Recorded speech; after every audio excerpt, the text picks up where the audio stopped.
So may nagtangka mga kababayan sa buhay, bagong detainee daw, kapapasok pa lang, malaking tao, biglang inassault itong si Ramil Madriaga. So talagang mapapaisip ka talaga, nagkataon lang ba o may mga koneksyon ito mga kababayan na parang nadulas yung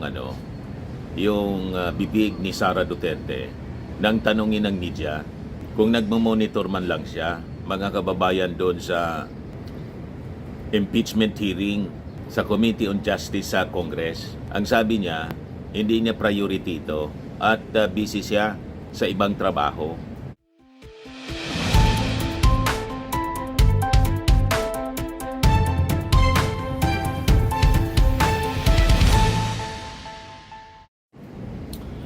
Hello po mga kababayan, kumusta po kayo? Si Dante Maravillas. Kape muna po tayo. Saka siupaw. Bago natin pag-usapan yung mga maiinit na issue ngayon. Sarap. Ano niya, Mr. Maravillas, yung mga balita?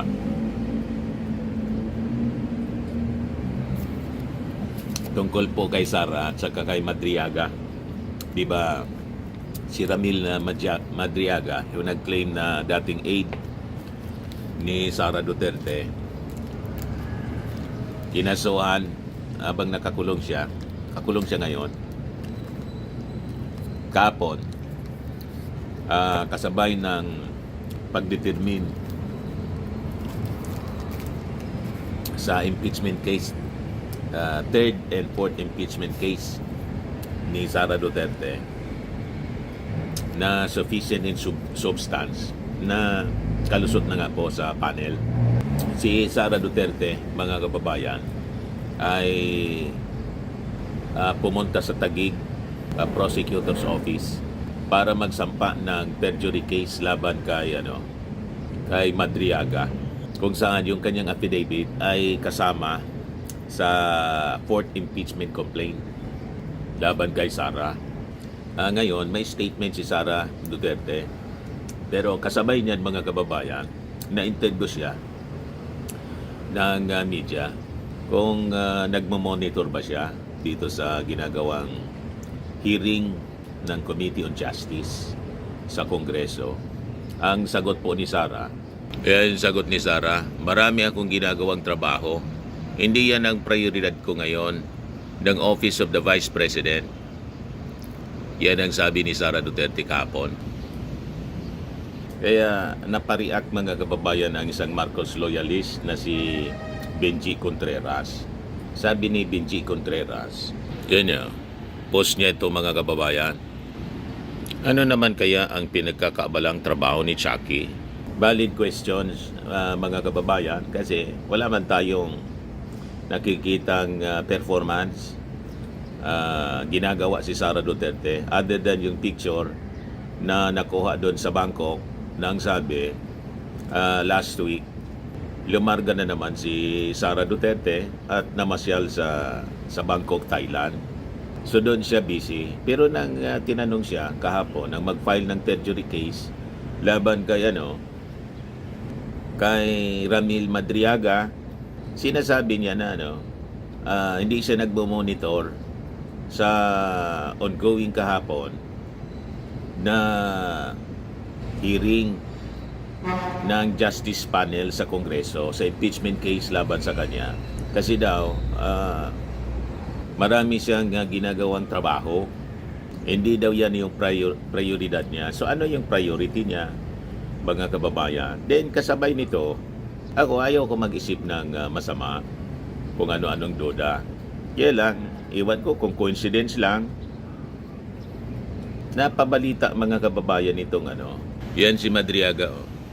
Ito yung lumabas na balita kahapon din from Philippine Daily Inquirer. Sabi diyan, the alleged former bagman of Vice President Sara Duterte, Ramil Madriaga, face a threat to his life while detained at Cambagong Diwa in Taguig City, sabi ng kanyang abogado. Yan, mga kababayan. Sara Duterte's alleged bagman, Madriaga, face a threat to life in jail. Tapos, ang vlogger at political analyst na si Atty. Jesus Falsis, ito yung post 3 hours ago.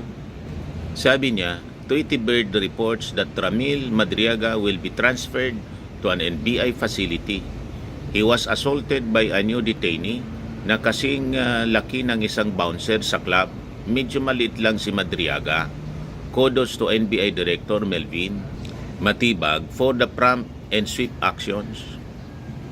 So may nagtangka, mga kababayan, sa buhay. Bagong detainee daw, kapapasok pa lang. Malaking tao. Biglang inassault itong si Ramil Madriaga. So talagang mapapaisip ka talaga. Nagkataon lang ba? O may mga koneksyon ito, mga kababayan, na parang nadulas yung bibig ni Sara Duterte nang tanungin ng media kung nagmo-monitor man lang siya, mga kababayan, doon sa impeachment hearing sa Committee on Justice sa Congress. Ang sabi niya, hindi niya priority ito at busy siya sa ibang trabaho. So mapapaisip ka, anong pinapatrabaho o anong tinatrabaho? Mali yung phrasing ng aking tanong. Hindi pinapatrabaho, kundi ano ang kanyang tinatrabaho. Anong pinagkakabisihan ngayon, mga kababayan ni Sara Duterte? Tingin ninyo, mga kababayan, kasi wala man tayong nakikita na ginagawa niya other than yung paglabas niya sa bansa at na picturean siya doon sa Bangkok, Thailand. Naglalakad-lakad sa kalsada. O di ba, mga kababayan? Then comes now the report na si Ramil Madriaga, yung kanyang dating aide, na ginamit yung affidavit sa kanyang impeachment, yung fourth impeachment, mga kababayan. Ayun, may pagtatangka sa buhay at kailangang ilipat. Umaksyon agad, mga kababayan, yung NBI Director, si Atty. Matibag, na dating PDP Laban Secretary General, inappoint ng ating Pangulong Bongbong Marcos as NBI Chief. Pero ito yung tumawag kay Sara Duterte nung sa column niya 2024 pa. Tinawag si Sarang Bratinela. So ibigay ko sa inyo yung kwento tungkol dito sa sabi yung alleged bagman si Ramil Madriaga, pinagtangkaan yung buhay habang nasa loob ng jail. Sabi dito sa report ng Philippine Daily Inquirer, the alleged former bagman of Vice President Sara Duterte face a threat to his life while detained at Camp Bagong Diwa in Taguig City, sabi po ng kanyang abogado. Sa text message to the Inquirer, Madriaga's counsel, si Attorney Raymond Palad, said the incident occurred on Tuesday. Noong ngayong Tuesday pala, March 3, kahapon pala, at the second floor of the Delta Dormitory of the Metro Manila District Jail Annex 2, mga around 5 p.m. nangyari, mga kababayan. Based on a letter addressed to National Bureau of Investigation Director Melvin Matibag, Madriaga's other counsel, Attorney Mark Anthony Te, said his client faced the threat to his life from a fellow inmate. Yan po yung report ng Philippine Daily Inquirer. We understand that the threat was thwarted. However, we are currently verifying the full details and circumstances surrounding the incident. So, sino kaya ang nag-utos, mga kababayan, para ipatumba, patahimikin itong si Madriaga? Kaya lang, buti na lang, nag-fail. May attempt, bago pa lang, mga kababayan, na inmate daw, bagong pasok.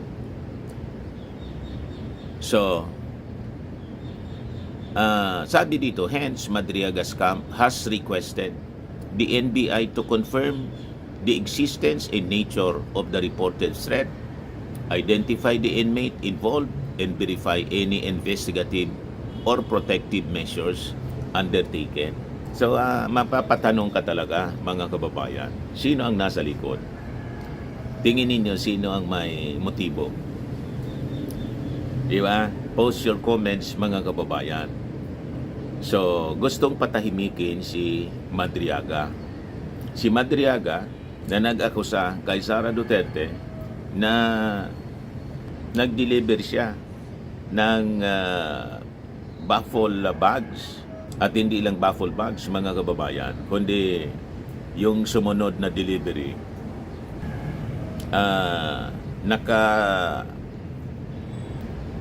karga na po sa buong kotse yung una, at yung pangalawa, mga kababayan, isang van, high-ace van, at iniiwan na lang, mga kababayan, doon sa kanyang kausap, contacts. So ano to? May relasyon ba to sa affidavit na in-execute ni Madriaga na ginamit ngayon sa impeachment, sa fourth impeachment complaint laban kay Sara Duterte, at yung intention niya na mag-testify sa Senate trial? So yun, mga kababayan, ang mga tanong. Kaya sabi dito sa balita ng inquiry, the attempt of Madriaga's life came as he stands as possible witness in the impeachment complaints against the Vice President. Madriaga previously claimed in an affidavit submitted to the Office of the Ombudsman that he had delivered large sums of money to various individuals under Duterte's instructions, Sara Duterte's instructions. A claim Duterte repeatedly denied. Duterte also filed a perjury complaint against Madriaga on Wednesday morning, kahapon, mga kababayan. At doon nga na-interview si Sara Duterte ng mainstream media kung nagmo-monitor man lang siya sa proceedings. Busy daw siya at may iba siyang pinagkakaabalang trabaho. So ano yon, mga kababayan, na pinagkakaabalang trabaho ni Sara Duterte? Kasi wala man tayong nakikita na tinatrabaho niya o ginagawa, mga kababayan, in relation sa kanyang function, official function bilang Vice Presidente. Ngayon, ito yung statement ni Sara Duterte tungkol kay Ramil Madriaga. Yan. Sabi ni Sara Duterte, Madriaga as my ex-aide or bagman are inaccurate and misleading. Calling him as an ex-aide assumes as a fact the very lie that the perjury complaint seeks to address. Kaya daw siya nag-file ng perjury case.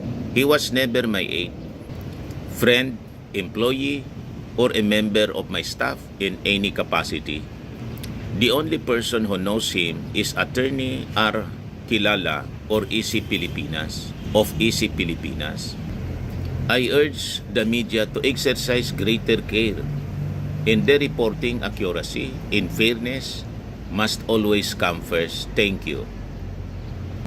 Sara Duterte, Vice President of the Philippines, March 4, 2026. Ayan ang kanyang official statement, mga kababayan. So ano ang tingin ninyo, mga kababayan, dito sa mga developments ng balitang ito? Post your comments and pag-share na rin po ng ating video ngayon para marami yung makaalam sa mga kaganapan dito sa ating bansa. Yun lang po. I reserve my comment, mga kababayan. Kayo na muna ang magpahayag ng inyong mga kuro-kuro, mga opinion, mga damdamin sa ating present na mga balita sa ngayon po. Ako po si Dante Maravillas. Bye-bye. God bless.